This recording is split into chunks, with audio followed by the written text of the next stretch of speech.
Agradecemos a todos los asistentes que continúan con nosotros para poder dar paso a nuestra siguiente mesa. Esperamos igualmente que en algún futuro próximo se puedan organizar más espacios de análisis y de reflexión que permitan pues profundizar en este tema tan importante y que abre muchas perspectivas de estudio como es la relación entre la negociación colectiva y las nuevas tecnologías.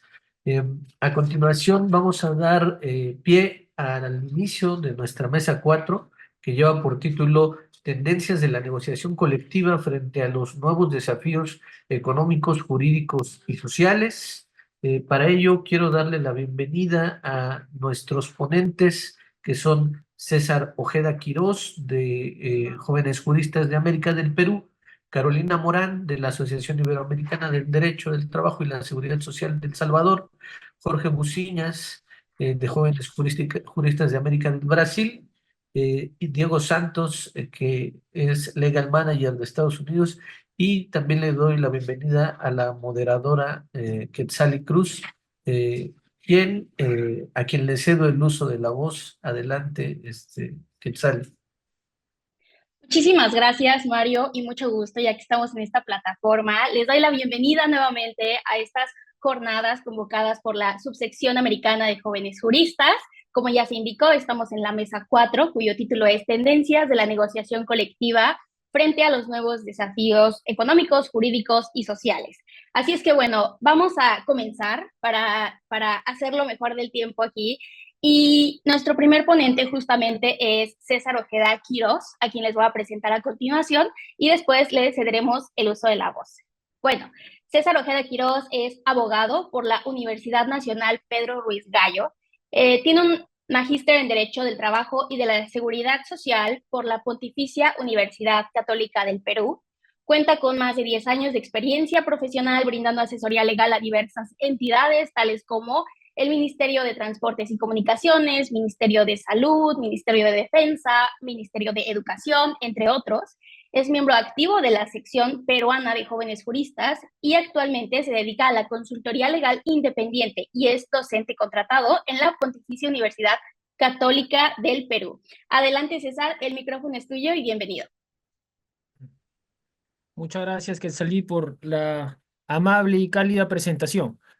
En primer lugar, quiero agradecer a la subsección americana de jóvenes juristas de la Sociedad Internacional de Derecho del Trabajo y de la Seguridad Social y especialmente a la sección de jóvenes juristas del Perú, que me ha encomendado esta honorable labor de representarlos. La mesa a tratar en esta oportunidad, como ya lo señaló Quetzalí, está referida a la negociación colectiva y sus desafíos económicos, jurídicos y sociales. Por tal razón, quiero incidir en la parte empleadora que, a decir de la Organización Internacional del Trabajo, es la más fuerte en cualquier estado. Y estoy refiriéndome al estado empleador. Y cuando aludimos al estado empleador, parece como que llega a la memoria la frase de Gustavo Flaubert cuando en su diccionario de lugares comunes definía el derecho de la siguiente manera: no se sabe qué es.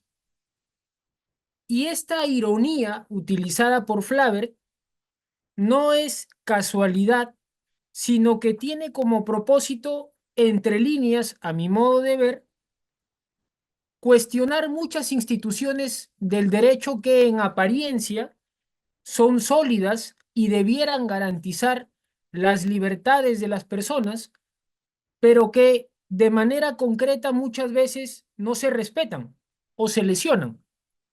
Y es el caso de la negociación colectiva en el sector público.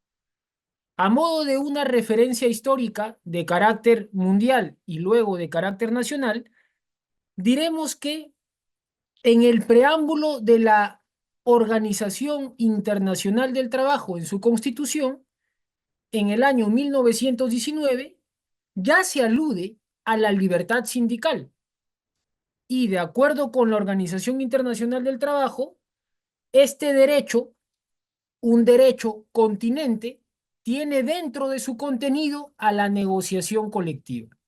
Es decir, podemos señalar que desde el año 1919 ya se había regulado con mayor nitidez no solo la libertad sindical, sino la negociación colectiva, lo cual fue ratificado con posterioridad a través de la Declaración de Filadelfia del año 1944 y luego en la Declaración de Principios y Derechos de la OIT del año 1998. Luego de esta referencia histórica, situándonos en el Perú, diremos lo siguiente. La Constitución política vigente data del año 1993. Tiene poco más de 3 décadas de vigencia y existen 3 disposiciones constitucionales, 3, que regulan los derechos colectivos laborales. La primera es el artículo 28, donde se señala, como lo hizo referencia mi colega peruana también, Alexandra Ortiz, el fomento de la negociación colectiva por parte del Estado, centrándonos solo en la negociación colectiva. Luego tenemos el artículo 42, donde es una norma garantista de un lado, porque señala que los servidores públicos, los trabajadores del Estado, tienen derecho a la negociación colectiva y prohibitiva de otro lado, porque excluye del ejercicio de este derecho a determinados grupos, como por ejemplo a los miembros de la policía, a los miembros de las Fuerzas Armadas y, sin entrar en tanto detalle, solo a modo de referencia, a los directivos, funcionarios, empleados de confianza. Y la otra disposición constitucional es la referida al artículo 153, donde se prohíbe el uso o el ejercicio de la negociación colectiva a los jueces y a los fiscales. Tenemos 3 disposiciones constitucionales y estas disposiciones constitucionales deben leerse en sintonía con 3 convenios de la OIT que, al ser ratificados por el Perú, forman parte de lo que se llama doctrinariamente el bloque de constitucionalidad. Y este bloque de constitucionalidad, en lo que respecta a los derechos colectivos laborales, tiene sustento en 3 convenios. En el convenio 87, en el convenio 98 y en el convenio 151, con el énfasis de que en el convenio 151 hay una alusión específica y un desarrollo a la administración pública. Entonces, tenemos la referencia histórica, tenemos el marco normativo en el país, de carácter constitucional y de carácter supralegal, para evitar polemizar sobre la jerarquía normativa de los convenios o tratados internacionales. Llamémosle normativa de carácter supralegal. La alusión a esta normativa es pertinente porque nos permite tener los lentes adecuados para poder interpretar las instituciones del derecho colectivo del trabajo.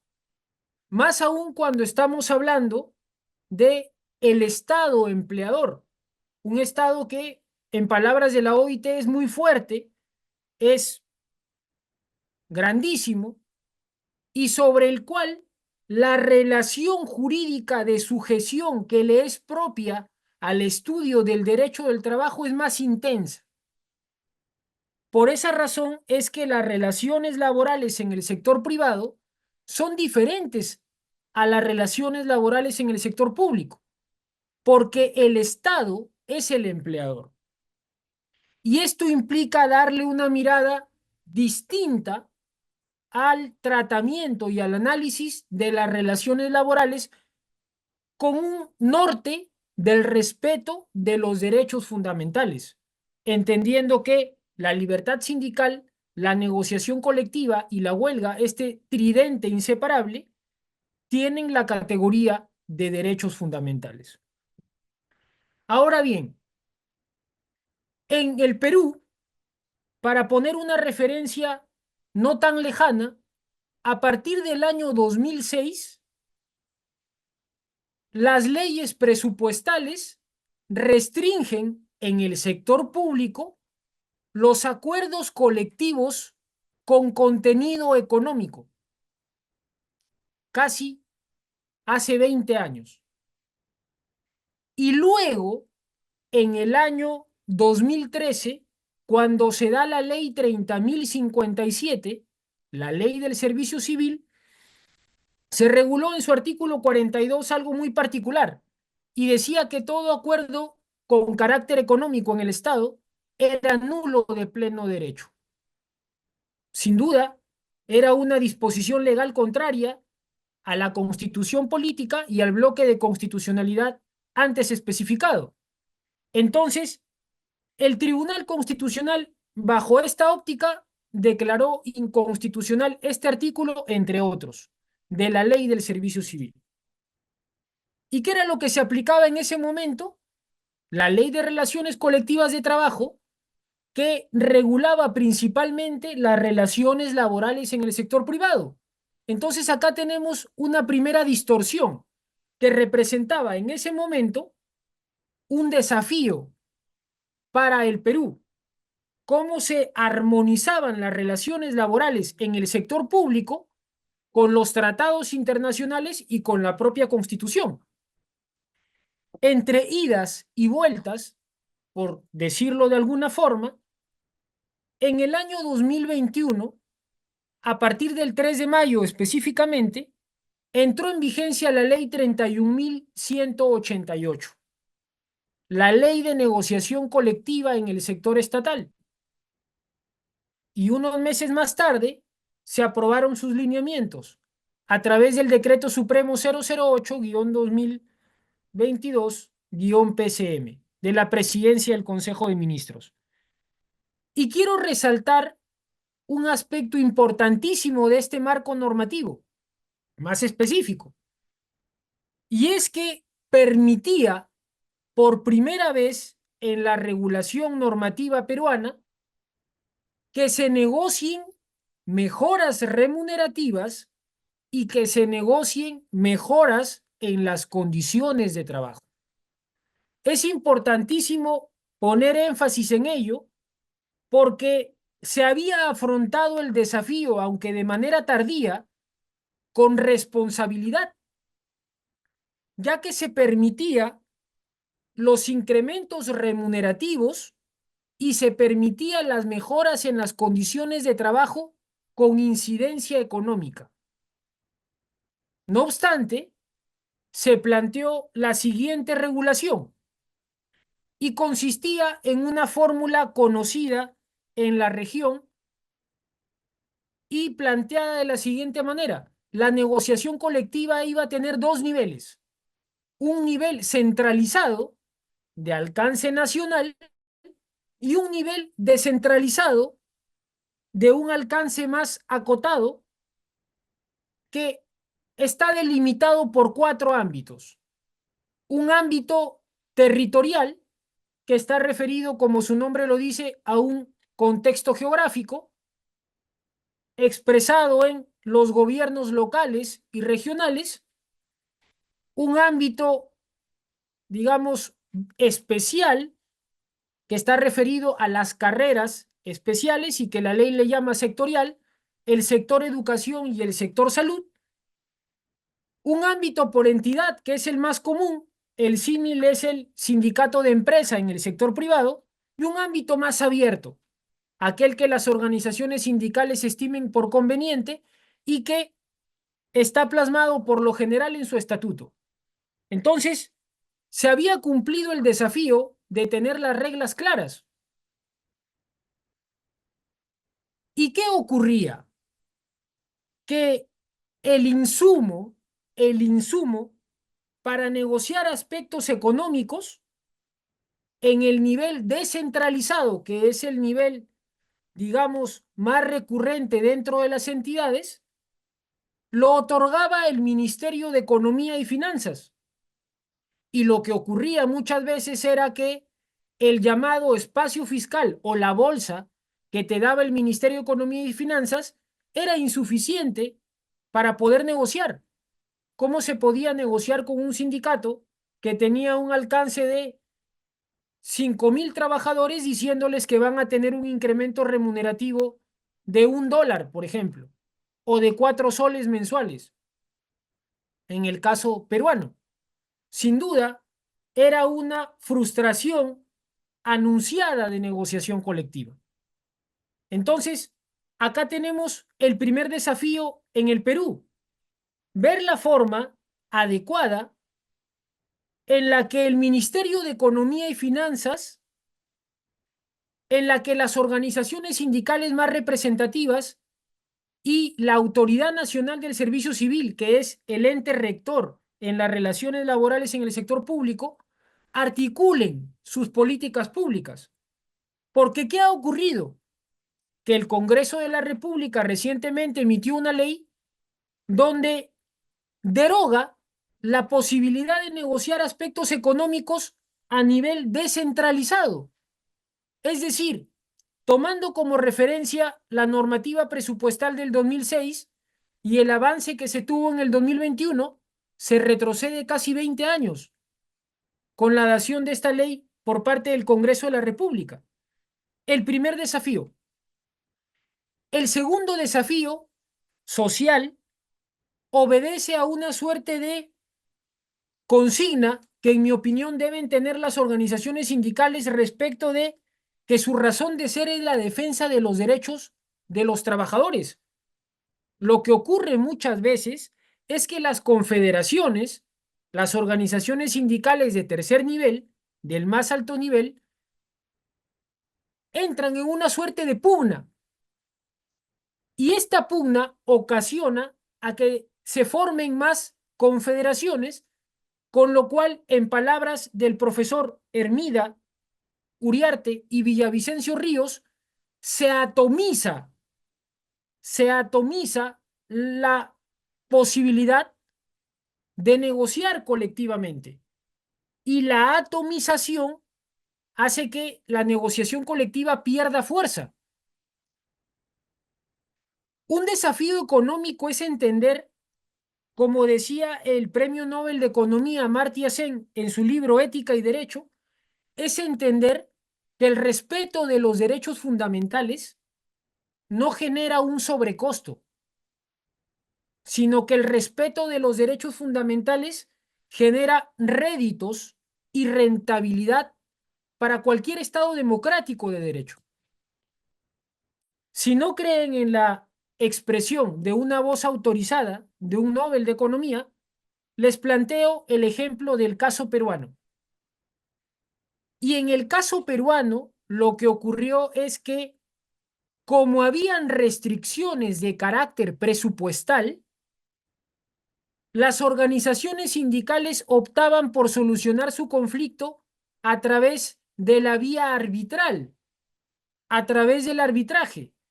Y lo que ocurría era que el tribunal arbitral le daba por lo general la razón a la organización sindical, y con ese laudo arbitral la organización sindical exigía el cumplimiento a la entidad y la entidad le decía: no tengo dinero.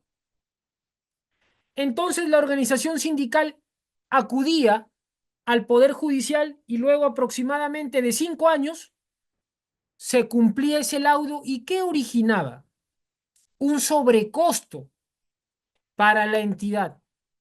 Y el sobrecosto para la entidad implica una afectación indirecta del principio de equilibrio presupuestal. En otras palabras, el no entender de manera concreta que el respeto de la negociación colectiva, de la libertad sindical y de la huelga ocasiona no solo legitimidad al Estado, sino que le da réditos económicos, si se quiere, lo condena a tener un sobrecosto. Y me pregunto yo, ¿cómo impacta el sobrecosto? Pues el sobrecosto impacta en los servicios públicos. Y los servicios públicos están orientados a favorecer a toda la población. Viéndolo desde una perspectiva axiológica, la deficiencia de gestión por parte del Estado ocasiona una deficiencia también en el normal funcionamiento del servicio público. Específicamente, la afectación de los derechos colectivos laborales impacta en la optimización o en el enfoque de optimizar los servicios públicos. En el caso peruano no es casualidad que el artículo 43 de la Constitución Política establezca que es un Estado social. No es casualidad. Escuchaba ayer al doctor Muñolo hablar sobre la generación o la clasificación de los derechos en función a sus generaciones. Pues el derecho social por excelencia es el derecho al trabajo. ¿Y de dónde se funda el principio protector? Pues de la dignidad. Y en el caso peruano, el primer artículo de la Constitución Política, el artículo número 1, establece que la defensa de la persona humana y el respeto de su dignidad son el fin supremo de la sociedad y del Estado. En otras palabras, la conclusión final sería que el desafío económico, jurídico y social que enfrenta el Estado para regular las relaciones colectivas en el ámbito público es repensar el derecho laboral desde una óptica de integración y de articulación, en donde se entienda de manera coordinada que el respeto de los derechos colectivos laborales es un camino certero para contribuir al desarrollo nacional. Muchas gracias. Muchísimas gracias, maestro César. Muy interesantes reflexiones.